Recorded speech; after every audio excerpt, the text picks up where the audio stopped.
Greetings, community, and welcome to Entropy Comics and another edition of Kevin's most anticipated reads tomorrow for 11/6/2024. And here we are once again, and here we are once more. And to those of you that decide to cruise in on the live, I greatly appreciate you. And those on the rewind, well, hey, I appreciate you too, taking the time.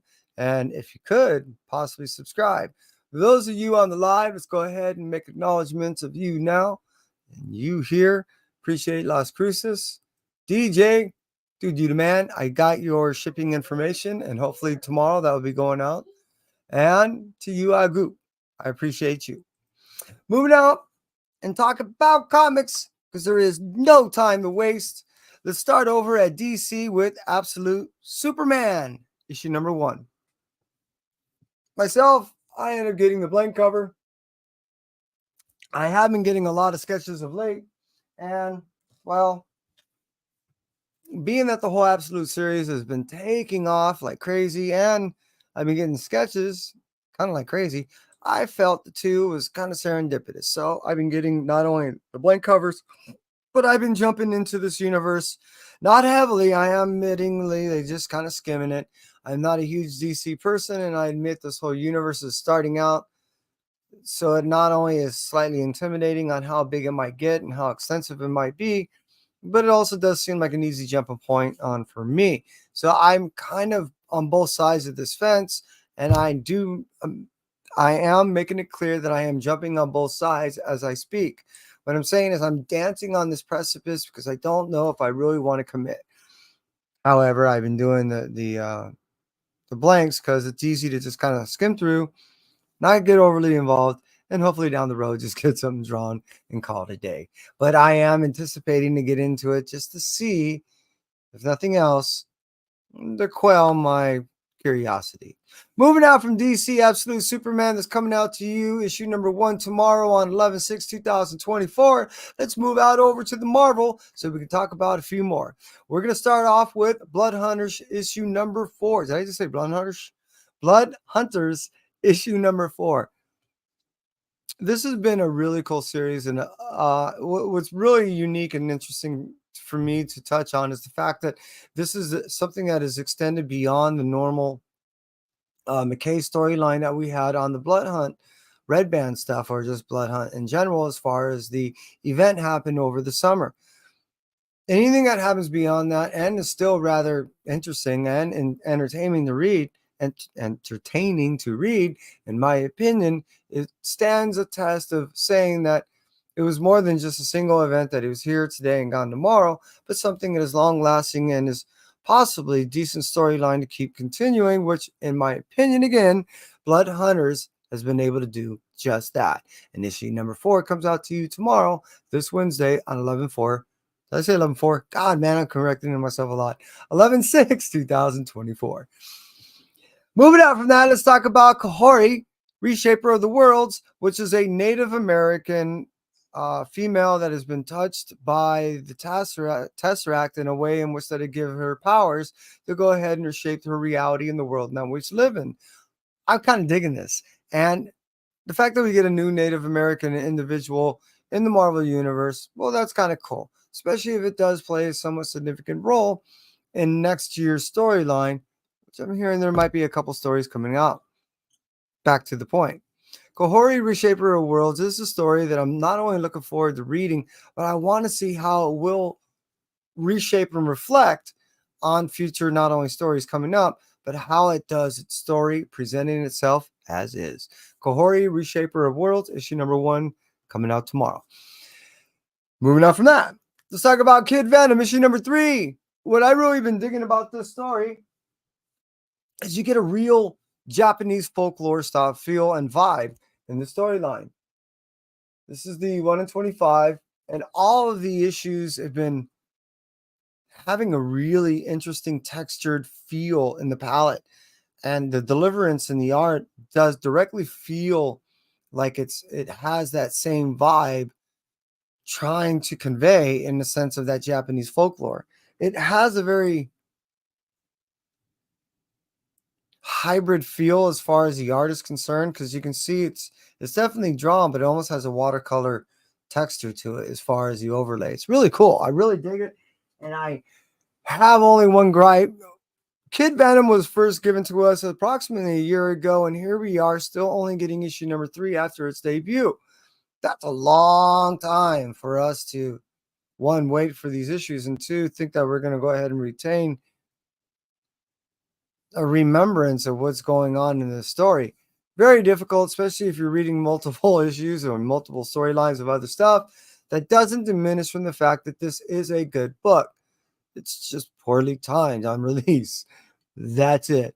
So again, not only am I highly anticipating jumping into the storyline, but I'm hoping I have some remembrance of what the frick I'm reading.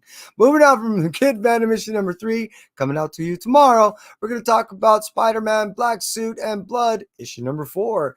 This ends it for this storyline, and what I found really, I guess, savory is the fact that we got some severe blood and gore out of a character that does not identify with being this violent at all. And it's really cool to see what writers were able to do with the character, in which that they were allowed to get a little, well, near R-rated. Definitely it was a side of Spider-Man that I've never seen before, unless he was possessed by something.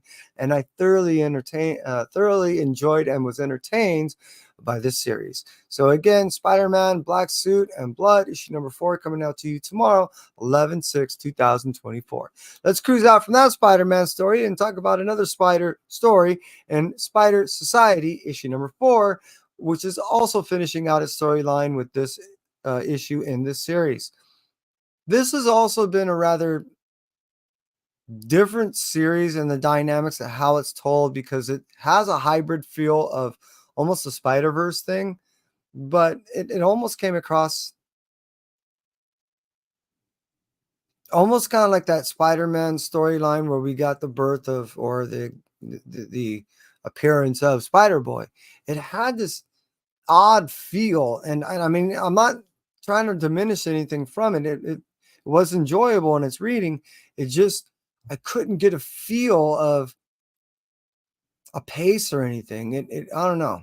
I'm maybe it was me, because again, I'm reading so much that I wasn't able to actually put together something that was, I guess, possibly seamless.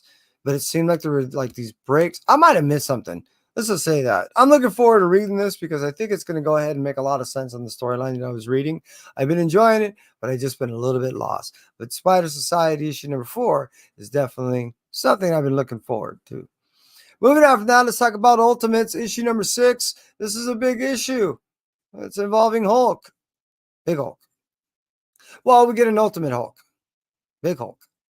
What we get in the storyline is we get another appearance of some more significant characters in this Ultimate universe. Timeline's counting down when Doom's coming back, and we're seeing all these players introduce themselves. And effectively, I believe, overall, where we're going to see how they play their part, even though we're getting introductions of them now into this realm. Really, I think what we're going to get at is when we do see the appearance of Doom, how all these little individual stories lead up to how it's going to end up resulting in the play out of this story. I hope that makes sense. So I am looking forward to this, because I know it's a pinnacle point, and I'm looking forward to this character and how it reads. So I've been enjoying the storyline as a whole, so I don't expect anything less than a smash hit. Moving out from the Ultimates issue number 6, let's cruise over to Venom War issue number 4. Venom splits, to my understanding. What I think we're going to end up getting is not necessarily a Venom that's going to be on one host, but more than likely on both. It can't make up its mind, so it's probably just going to split. I think we're going to end up redefining symbiotes again, and how we have been in the past few months with the various issues and how the various series that have been going on and how it's been playing out. We're redefining symbiotes as we know them and how they've been portrayed in the course of definitely of its origin, and definitely how and it's been told up to now. We're getting things that are able to split on its own, or codexes are playing in different ways, and it's now they're in definitely multiple universes, how they're playing out, or even a realm of goo that's just nothing but venom. I don't know. It has been a cool journey, because like I said, not only is it redefining all the symbiotes, but it's allowing us to, I guess, further open the spectrum of how we look at the lore of symbiotes. So by us increasing this massive universe, it gives us a less boundaries that we're able to tell the tales with symbiotes in it. I, being a symbiote slut, can't get enough, so I'm just going to keep reading and asking for more. So again, Venom War, issue number 4, is coming out to you 11/6/2024. Moving on from that Venom War story, and let's talk about one more, which is Venom War Spider-Man issue number 4. Damn, this has been really cool, and I really kind of sad to see this one go. This is one of my favorites of the Venom War storylines. Yes, as I made mention, this is all done in this one too. That's 3 storylines that are ending this week in the Venom world, and along with the whole spider stuff. And what that really means is we're getting closer to the end of this Venom War storyline and a birth of a brand new Venom and host, and an understanding of how this is all going to work out. The cool thing is it's ending one thing, but it's giving us that much closer to a birth of another. And I've been digging it. Looking forward to getting into it, just so I know what to expect after it. I hope that one made sense too. So let's move out from the Marvel world and cruise over to IDW, because we're only going to get one out of them, and that's going to be Teenage Mutant Ninja Turtles Night Watcher issue number 3.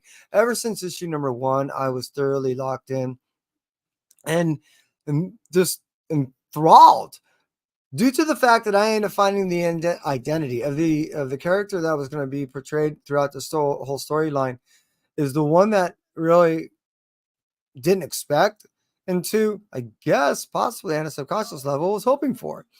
I really like this character and always have been head over heels for the character and been reading it since day one. And the fact that it's playing such a significant role in a Teenage Mutant Ninja Turtle offshoot story kind of tickles my Elmo. So I can't get enough, and I'm looking forward to reading issue number 3. That's Teenage Mutant Ninja Turtles Night Watcher, issue number 3, coming out to you from IDW 11/6/2024. Now let's end it with just 2 more. 1, 2, no, 3 more. Yeah. Let's start it off with this one. FML. I have no idea what that means. But what I also do like is, look, there's some cool design variant type stuff on the back of the 1 in 25s.